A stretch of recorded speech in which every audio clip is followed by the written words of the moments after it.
personas que van a llevar neuro en el siguiente tomo, por así decirlo. Cosa que igual ellos lo pueden ver en YouTube, normal. O ustedes también pueden verlo en YouTube. La semana pasada, ni bien acabó la clase, traté de subir el video, cosa que lo tenían ahí. Ya. Como les dije, ya vamos a ver infecciones del sistema nervioso central y vamos a ver sobre todo las infecciones que son virales, que son parasitarias y que son micóticas. La otra vez hablamos especialmente de las bacterianas y hablamos específicamente, y hablamos específicamente de lo que viene a ser la meningitis aguda bacteriana y hablamos sobre la neurotuberculosis y la diferente forma de presentación que tenía la neurotuberculosis. Vamos a ver ahora las virales, las parasitarias y micóticas. Dentro de las virales tenemos la encefalitis herpética, las infecciones del sistema nervioso por virus herpes zóster, la rabia, la poliomielitis, el VIH y el SIDA, que es como, para mí sería un tema aparte porque tiene varias implicaciones en el sistema nervioso central. Entonces no voy a tocar mucho sobre VIH y SIDA como el virus neurotropo que es, sino que vamos a verlo también, por ejemplo, cuando hablemos de parasitarias, cuando hablemos sobre toxoplasmosis, vamos a ver la relación que tiene con el VIH, e igual cuando hablemos de las micóticas, cuando hablemos de la criptococosis, también vamos a ver cuál es la relación que tiene con el VIH. Hay más infecciones parasitarias en el sistema nervioso central, pero solamente vamos a tocar la más importante. Igual con las micóticas hay más, hay la mucormicosis, hablan de la candidiasis en la clase, pero solamente voy a tocar las que a mí me parecieron más importantes y las que, como les digo, ¿no? En algún momento me han preguntado. Entonces vamos a empezar con las infecciones virales. Las infecciones virales pueden ser varias. Vamos a empezar con la encefalitis herpética. Algo que es importante cuando hablamos de la encefalitis herpética es que se va a dar en el lóbulo temporal y va a generar lesiones que se llaman necrohemorrágicas. Si nosotros tenemos lesiones necrohemorrágicas, significa que cuando tú le saques líquido cefalorraquídeo, vas a ver hematíes. Vas a ver hematíes en el líquido cefalorraquídeo. ¿Cuál es la clínica que puede tener una encefalitis herpética? Te puede dar fiebre, te puede dar cefalea, te puede dar malestar, encefalopatía aguda, trastorno de conciencia. Tiene toda la clínica de encefalitis porque, como les dije, hay una clínica para encefalitis y hay una clínica para meningitis, pero siguen siendo infecciones.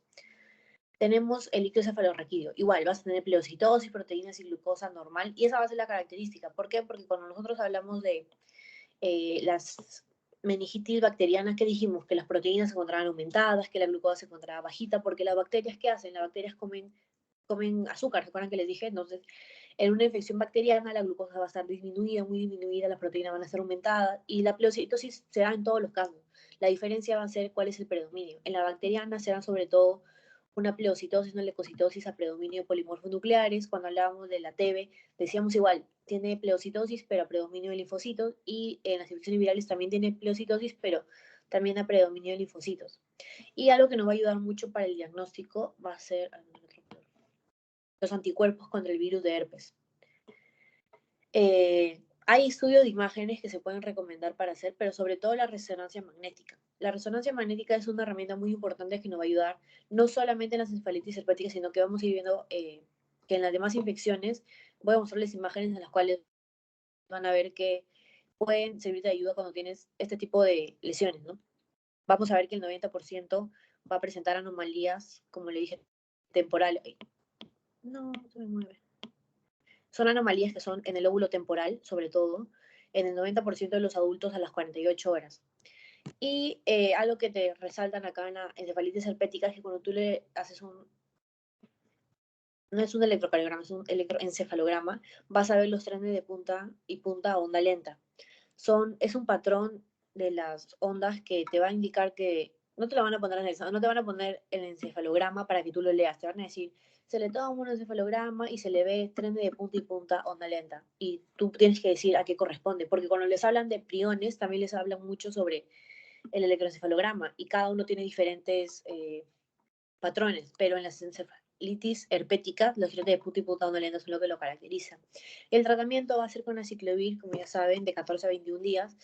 Y en esta imagen tenemos una encefalitis herpética que tenemos, como le dije, son lesiones temporales, tempranas, y vamos a ver que cada infección tiene diferentes sitios donde se va a ir, por ejemplo. Acá cuando hablemos del herpes zóster, el herpes zóster también es un virus neurotropo, pero se va a la neurona sensitiva. Nuevamente, está mal ahora esto. Se va a la neurona sensitiva primaria del ángulo de la raíz posterior. Es decir, ya no se va a ir al lóbulo temporal, se va a ir a la neurona sensitiva primaria del ángulo de la raíz posterior. Y ustedes han visto quizás a alguien que tenga herpes zóster, ¿no? Tienen estas lesiones Es una erupción cutánea que es vesicular, que tiene la característica de que va en distribución de un dermatoma, o sea, esta erupción no se va a ir por acá, no te va a llegar al brazo, no se va a ir por acá, no. Tiene esta distribución según el dermatoma. Ven que acá están las raíces.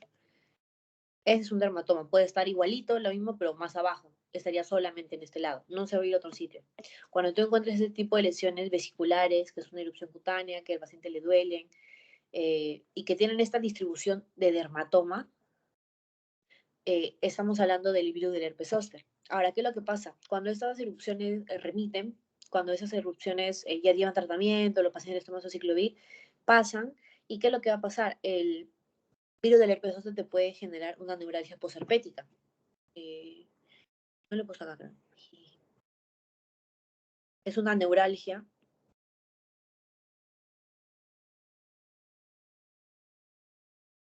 Ya. Eso quiere decir que todo paciente que en algún momento haya tenido herpes zóster, haya tenido esas vesículas, que hayan remitido, se hayan ido, o quizás todavía incluso pueden tener algunas, no tan marcado, pero yo he visto algunos pacientes sí les quedan algunas vesículas y les menciona, me duele mucho, me arde esa zona, como les digo, en la parte del dermatoma.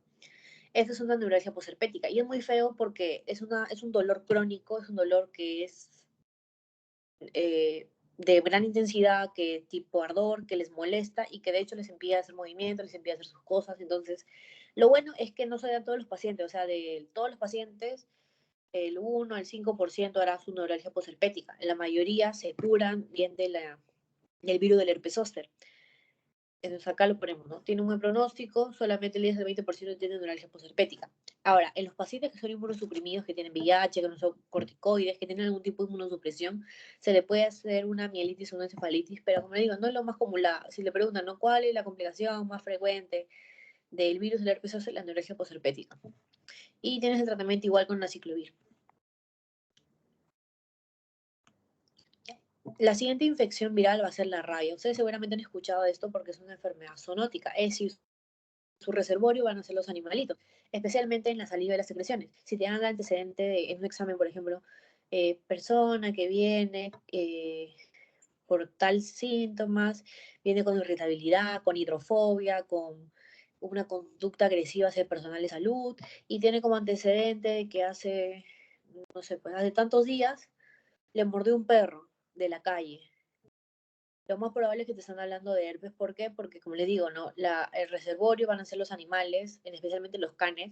No todos los canes, evidentemente. Y obviamente hablan sobre canes que no están vacunados, canes que no han recibido correcto seguimiento, perritos que pueden estar en la calle, o animales más ya silvestres, ¿no? Acá te ponen la silueta de los lobos, de los zorros, todo eso. Pero obviamente en Lima no encontramos eso y te van a decir que ha tenido un contacto. No es que le hayas acariciado al perro y como lo acariciaste en el lomito, el pelo, ya te vas a contagiar de rabia. No, tiene que haber un contacto entre la saliva y las secreciones del animal contigo. ¿Y cómo lo hacen? A través de una herida que generalmente se da por mordeduras. Ahora, la encefalitis que te causa la rabia es una difusa a predominio del asta de Amón. También puede estar en ganglios basales, en núcleos renales, en la corteza cerebelosa, pero sobre todo se da en el asta de Amón. ¿Cuál va a ser la clínica? El paciente te va a presentar, bueno, aparte de la fiebre, va a tener hidrofobia, que es como lo más resaltante, o sea, porque si te das cuenta, ninguna de las otras que te he mencionado te causa hidrofobia, o sea, nada te va a causar fobia al agua, lo más común es la rabia. Conducta agresiva con tendencia a morder, que es otra cosa, como por eso le dicen la rabia, ¿no? Parece como si el paciente estuviera molesto y tiene esa tendencia no razonal de querer morder a las personas que se le acercan, se pone muy agresivo. Tiene hidrofobia, puede tener irritabilidad, ansiedad, fiebre, etc, etc. de cosas. Ahora, en anatomía patológica hay algo que es muy patognomónico. Tiene los corpúsculos de Negri. Los corpúsculos de Negri son unas inclusiones citoplasmáticas eosinófilas que se ha visto o se han encontrado al momento de hacerle la patología a los pacientes. Es una pregunta fija, o sea, es como te dicen, si le hacemos el estudio de anatomía patológica a un paciente que ha tenido rabia, ¿qué esperas encontrar? Corpúsculo de Negri. Es la fija, o sea, así como en TB te pueden hablar de granulomas o de granulomas calcificantes, en rabia siempre te pueden hablar de corpúsculo de Negri. No hay otra enfermedad que te cause los corpúsculos de Negri. Y el problema con la rabia es que no tiene tratamiento, o sea, el tratamiento se da como antes, ¿no? La inmunización activa y la inmunización pasiva, tanto a los animales como a las personas. a los animales hay que vacunarlos y a las personas hay que vacunarlos, porque cuando un paciente viene con el antecedente de que lo han mordido y él no sabe si el perro tenía la vacuna o no tenía la vacuna, a las personas también se les vacuna en la pancita. O sea, el tratamiento de la inmunización activa y pasiva, pero no hay ningún antirretroviral que le puedan dar, o sea, no le puede dar ciclovir, por ejemplo. Luego tenemos la poliomielitis. La poliomielitis es igual, una enfermedad que es muy discapacitante y de hecho la idea es que esté erradicada. ¿Por qué? Porque aparte que es muy contagiosa, te va a causar esto. No sé si ven el niñito. Y ven que está apoyado así porque no tiene una parálisis en toda esta parte. El poliovirus, enterovirus, es muy contagiosa y la transmisión va a ser fecal oral o por agua, alimentos contaminados con materia fecal. ¿A dónde se va a ir este virus? Se va a ir sobre todo a las neuronas motoras grandes del asta anterior de la médula. Cuando vean cuando vean las infecciones virales, siempre pregúntense hacia dónde se van. Cuando hablamos de las encefalitis, la primera, por ejemplo, esa, la encefalitis herpética, le dijimos que se lleva al lóbulo temporal. Cuando hablamos de virus de herpes zóster, ¿qué dijimos? Que se lleva al ganglio, la raíz posterior, o sea, sensitivo. Cuando hablamos de la rabia, se va sobre todo al asta de Hammond, y cuando hablamos de la poliomielitis, se va sobre todo a las neuronas motoras del asta anterior de la médula. ¿Y qué es lo que te va a causar? Es una parálisis que es asimétrica, más proximal y más en miembros inferiores. O sea, si te dicen cómo empieza, primero es proximal y empieza en miembros inferiores más que en miembros superiores. Va a comprometer a largo, o sea, empiezas como una parálisis que es más que todo muscular, ¿no? ¿Y qué va a pasar? Esa parálisis sigue subiendo y en algún momento va a comprometer la musculatura vulvar con una insuficiencia respiratoria que no va a tener regreso. Es por eso que es muy grave esta enfermedad porque aparte de que causa una discapacidad, va a llegar finalmente a la muerte. El tratamiento es netamente sintomático y rehabilitación. No hay como le dije, no hay una antirretroviral que tú le puedas dar que realmente te sirva. Y el diagnóstico es serológico. Lo que importante con el polio y también con la rabia era la vacunación. ¿Por qué? Porque la vacunación va a evitar que la contraiga. O sea, imagínate que si tú pudieras con una vacuna evitarle a un niño desarrollar esta clínica en la cual no puede usar sus piernitas, no puede utilizar bien sus brazos. Y de hecho, acá el niño se apoya sobre todo en los brazos porque, como les digo, la parálisis es sobre todo en miembro inferior y es más proximal, o sea, va a irse primero a muslo, a estas zonas que son más proximales. Entonces, tú con una vacuna le puedes... disculpen, chicos.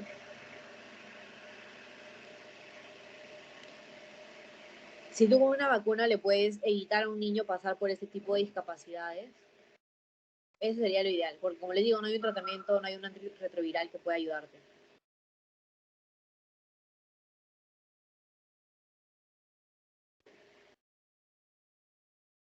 Ya. Luego tenemos las infecciones micóticas. Las infecciones micóticas son en hongos y causan meningitis, causan meningoencefalitis, absceso localizado y son, sobre todo, acuérdense de esto, son lesiones ocupantes del espacio a nivel del sistema nervioso central. Eso quiere decir que se comportan como un tumor. ¿Qué hace un tumor? Un tumor crece y ocupa un espacio. Al momento de que ocupa un espacio, ¿qué te causa? Te causa hipertensión endocraniana, te causa herniación, te causa mil cosas. Entonces, las lesiones micóticas se comportan como lesiones ocupantes de espacio a nivel del sistema nervioso central y te van a tener toda la clínica que tiene una lesión ocupante. Por ejemplo, tenemos especialmente la criptococosis y la coccidioidomicosis. Como les dije, habían otros, en la clase les hablan también de mucormicosis, les hablan sobre cándidas, pero a mí me parece más importante estas dos. Algo importante de la criptococosis es que es una de las infecciones que están más asociadas con el VIH, así como la toxoplasmosis, como en el pulmón la neumocitis girovecii. Aparte de esta, la criptococosis es una infección por hongos que está muy asociado con los estados de inmunosupresión de los pacientes VIH. A mí, que soy sana, que estoy bien, que no tengo ninguna infección, que no tengo nada que me inmunosuprima, no me va a dar criptococosis. Pero un paciente VIH que viene con la clínica de un síndrome meningio crónico, siempre sospechen de criptococosis.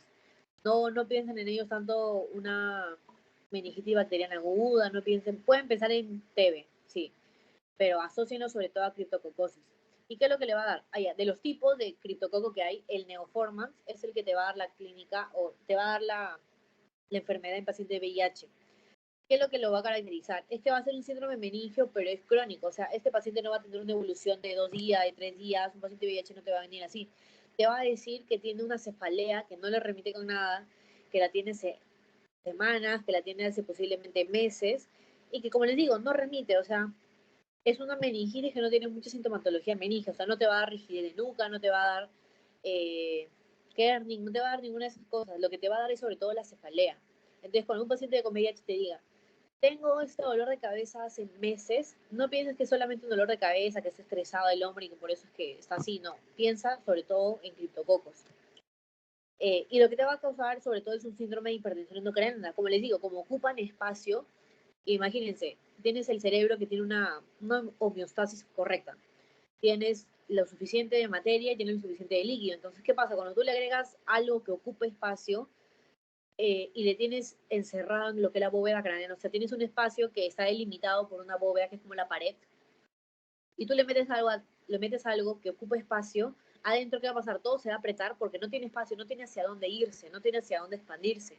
Entonces lo que le va a causar es un síndrome de hipertensión endocrina, que tiene toda la clínica, tiene cefalea, puede tener visión borrosa, puede tener vómitos, puede tener etc. de cosas, y eso es todo lo que te va a dar.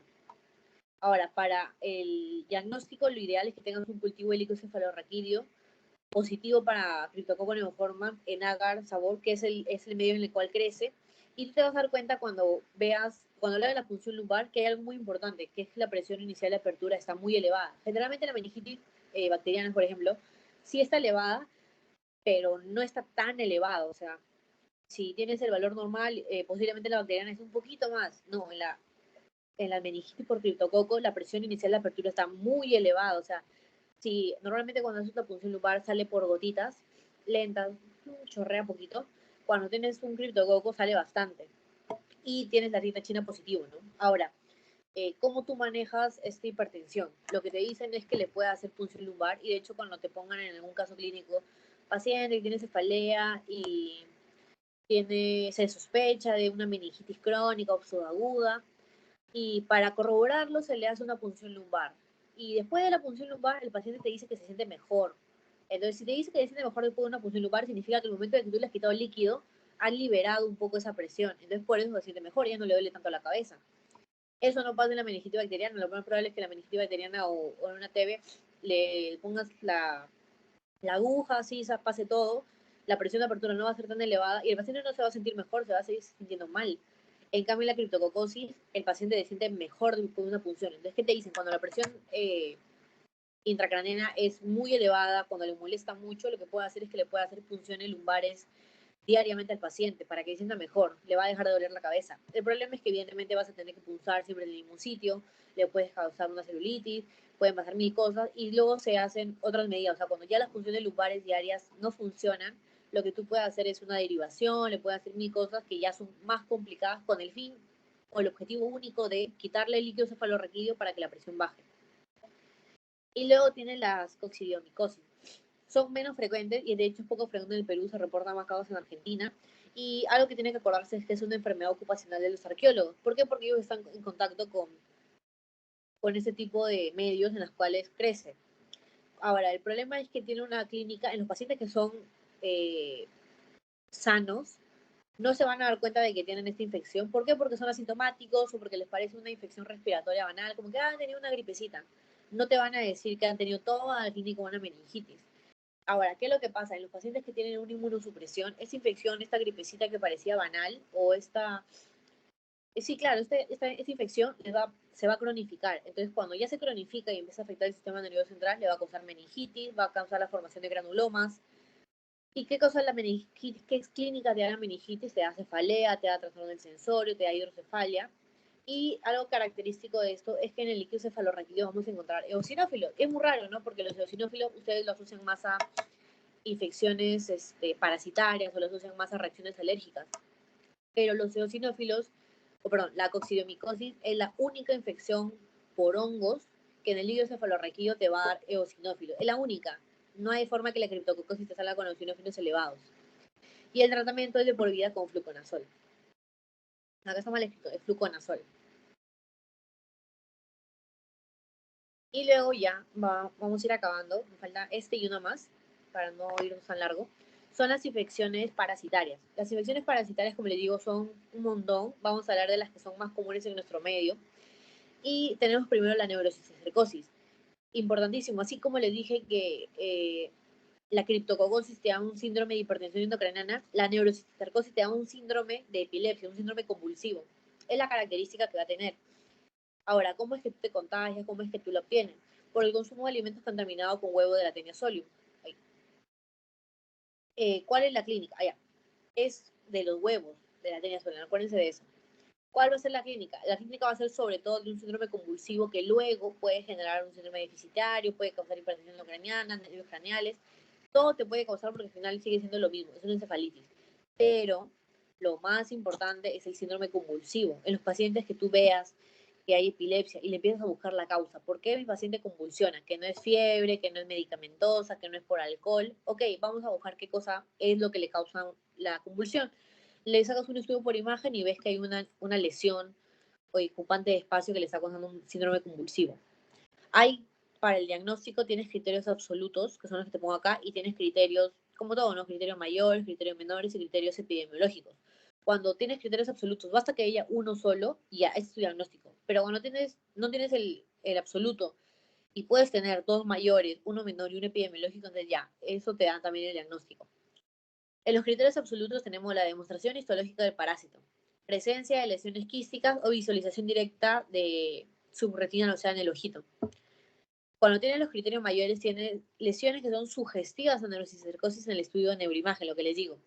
Presencia de anticuerpos anticistémicos en el inmunoblot, resolución de las lesiones quísticas luego del tratamiento cesticida. O sea, una vez que tú le das el antiparasitario, estas lesiones quísticas empiezan a desaparecer y el paciente mejora. O resolución espontánea de lesiones anulares únicas. En los criterios menores tienes lesiones compatibles con neurocisticercosis en el estudio de neuroimagen, manifestaciones clínicas sugestivas de neurocisticercosis, presencia de anticuerpos anticer con líquido cefalorraquídeo mediante ELISA y la presencia de la cisticercosis extraneural. Y en el epidemiológico, ¿no? Es el contacto familiar con una infección por tenia, sujetos que habitan en áreas endémicas y las historias de viajes frecuentes a zonas endémicas. Por ejemplo, a mí en Lima, muy probablemente no me va a dar una neurocisticercosis, pero lo más probable es que en las zonas en las cuales haya ganado, donde haya un mal consumo de alimentos, donde hay un mal consumo de alimentos, una mala cocción de los alimentos, lo más probable es que sí te pueda causar. ¿Y cómo te vas a dar cuenta? Porque es un síndrome convulsivo, que la neuroimagen te va a dar una lesión que coincida con la neurocisticercosis. Que tú le puedes hacer otro estudio, sí, porque evidentemente no es que el primer paciente que convulsiona vas a decir, ah, ya, esa es neurocisticercosis. Pero cuando tú le vas haciendo la historia, ah, ¿de dónde viene? Ah, ¿qué cosa come? Ah, sí, mi familiar también tuvo. Ok, y este paciente convulsiona. Y tú no le encuentras una causa, las principales causas, ¿no? Que pueden ser, como les digo, fiebre, alcohol, drogas. No es ninguna de esas cosas, entonces tú empiezas a buscar otra cosa. Empiezas a sacar estudios de imagen, le vas a sacar, lo más probable es que te quieras hacer una punción lumbar, lo que tú quieras, y ahí vas a darte cuenta de que puede ser una neurocisticercosis. El tratamiento va a ser sintomático, tienes antiepilépticos y corticoides. En los antiepilépticos puedes usar la fenitoína, y en el diagnóstico etiológico, o sea, cómo tú tratas al parásito, tienes albendazol y el praziquantel, pero el más común, el más utilizado es el albendazol, que también tiene dosis, tiene días en cada uno. Y la última que vamos a ver es la toxoplasmosis. La toxoplasmosis igual es un protozoario intracelular obligado y es otra de las infecciones que se asocian mucho con el VIH. Tenemos criptococosis entonces y toxoplasmosis, muy asociados a VIH. Cuando tengas un paciente con clínica neurológica y quiera buscarle algo, buscarle criptococosis y buscarle toxoplasmosis. Algo que les pueden preguntar es cuál es la forma invasiva, cuál es la forma latente. La forma invasiva es el taquizoíto y la forma latente va a ser los quistes tisulares. Ahora, la forma de transmisión, que es otra cosa, serían los ooquistes, y la transmisión va a ser por vía oral y congénita. Eh, Cuando tú tienes la toxoplasmosis, tú puedes tener la infección latente, o sea, tienes la infección crónica, asintomática, que es latente, ¿y qué es lo que va a pasar? Cuando tienes una inmunosupresión, por ejemplo, cuando tienes SIDA, cuando tienes ya este grado de inmunosupresión, vas a reactivar estos quistes tisulares que son latentes. ¿Y qué vas a hacer? Vas a tener la forma invasiva. La neurotoxoplasmosis puede ser la primera manifestación del SIDA. Ahora, el problema con esto es que cuando tú le saques el cefalorraquídeo, le saques la punción lumbar, no van a haber alteraciones específicas, como que lo vas a ver en el examen inconcluso. La serología también no sirve. Entonces, ¿qué cosas sí sirven en una toxoplasmosis?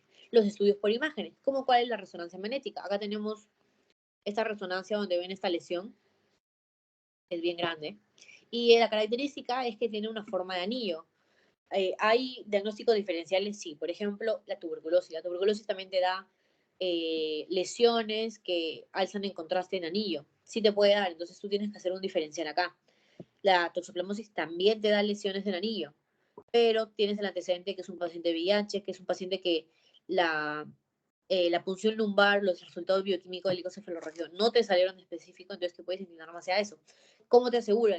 En lugar de sacar una biopsia, que sería muy invasivo, le puedes sacar PCR y tú le vas a dar los antiparasitarios y vas a ver una respuesta clínica y radiológica de tratamiento. Es igual con este criterio que veíamos en la neurocitricosis. Si tú le das el antiparasitario y el paciente empieza a responder, empieza a mejorar, entonces no necesitas abrirle la cabeza para hacerle una biopsia. Con el estudio por imagen, con el PCR que le vas a sacar y con la respuesta clínica radiológica del tratamiento, puedes tú darte cuenta de que le has atinado al diagnóstico y que le has dado un buen tratamiento y el paciente va a empezar a mejorar los síntomas.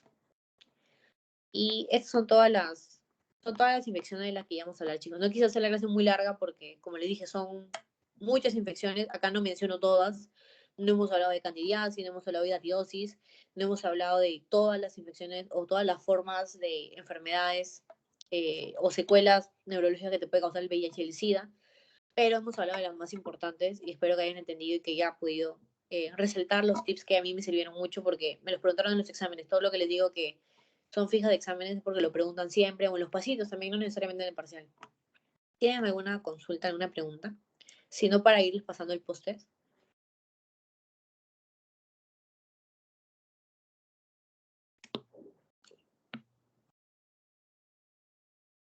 No, está ahí. Le voy a ir pasando el post-test entonces, lo voy a pasar por el grupo de WhatsApp para que lo puedan llenar. Y si pueden pasarme el horario y lo demás, se los agradecería bastante, por favor. Espero tengan un lindo domingo, tengan una buena semana y que estudien, ¿no? Porque al final son clases que son largas, que son pesadas y que lo único que queda es estudiar para que le vaya bien en todo lo que quede el semestre.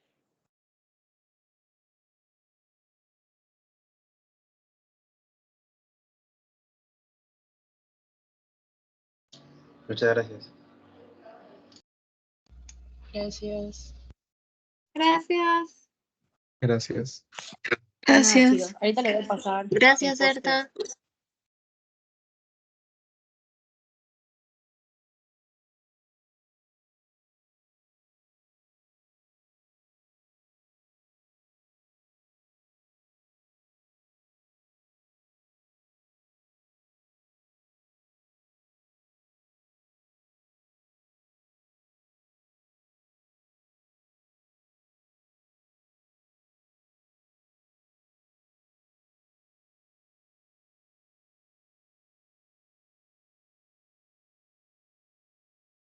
Ya chicos, ya les pasé el post-test. Me avisan si les deja abrirlo. Va a estar abierto hasta las 9:50. Creo que me sale que no. ¿Sí les deja abrirlo? No, no deja. Sale que ya se enviaron las respuestas. Ah, sí, eso lo estoy viendo. A ver.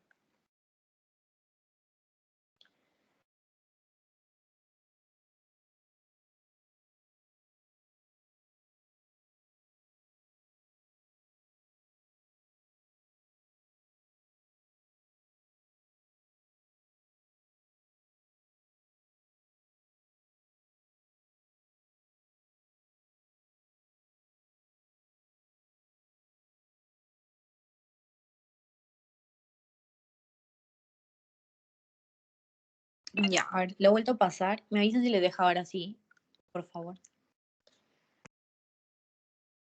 Sí, ya deja. Ya chicos, entonces eso sería todo. Tengan linda semana y no se agobien mucho, por favor. Cuídense. Gracias. Gracias. Muchas gracias.